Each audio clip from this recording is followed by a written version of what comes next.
አትሉ ሰዎች የሚያትቱ ብዙ ጽሑፎችንም አንብባለች። ይህ ነው ተብሎ ካልተለየ ስፍራ እየመጡ እንደሚከታተሉ ታውቃለች።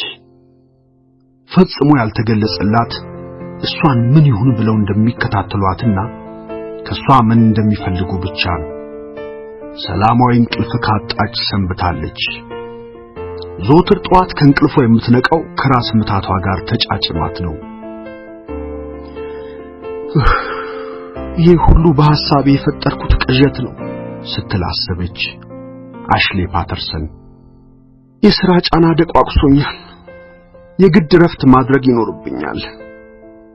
ሁኔታዋን ለማጤን ወደ መኝታ ክፍሏ መስተዋት ተጠጋች። አያዎቹን የዕድሜ ክልል ያገባደደች ሴት ድቅና አለችባት። ከጠንቃቃ አለባበስ ጋር ሽንቅጧ የመስተዋት ውስጥ ሴት በንቁ ቡናማ ዓይኖቿ የምትመለከታት መሰላት። ጥቁር ጸጉሯ ትከሻዋ ላይ ተዘናፍሏል። ሁኔታዬን አልወደድኩትም ስትል አሰበች። ጨርሶ ማሙች ያልቅያለሁና ሆዴን ሰፋ አድርጌ በአግባቡ መመገብ ይኖርብኛል። ወደ ምግብ ማሰናጃው ክፍል አመራች። ወዲያው ጭንቀት የደቋቆሰው አይምሮዋን ለማሳረፍ እንዲረዳት በማሰብ ቁርስ ማዘጋጀት ያዘች። ነገር ግን ፈጽሞ ከፍራቷ ስላልተገላገለች የመመገብ አምሮቷ አልቀሰቀስ አላት።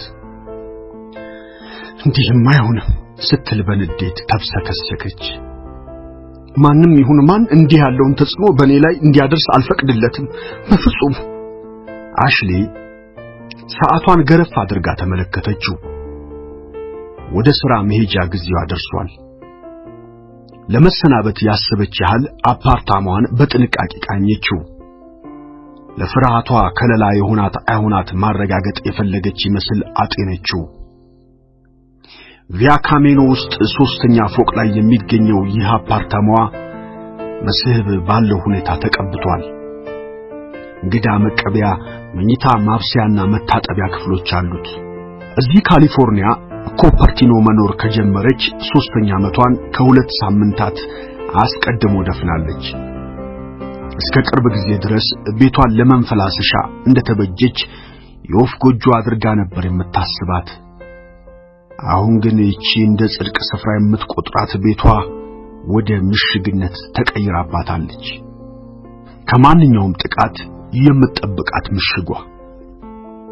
አሽሌ ወደፊት ለፊቱ በር አምርታ ቁልፉን ሰለለችው። ነገ ጥብቅ ቁልፍ ይገጠምለታል ስትል አሰበች። ሁሉንም መብራቶች ካጠፋች በኋላ በሯን ከኋላዋ ቆለፈች። ዳግም በአግባቡ መቆለፏን አረጋግጣ ባሳንሰር ወደ መኪና ማቆሚያው አመራች። መኪና ማቆሚያው ስፍራ ጸጥ ረጭ እንዳለ ነበር። መኪናዋ ካሳንሰሩ 20 ጫማ ያህል ርቀት ቆማለች።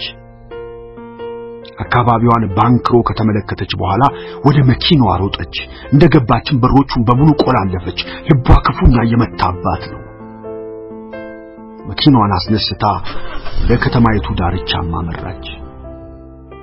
ሰማዩ ጠቁሮ በመቀኝነት በተንኮልና በክፋት የተኳለ መስሏል።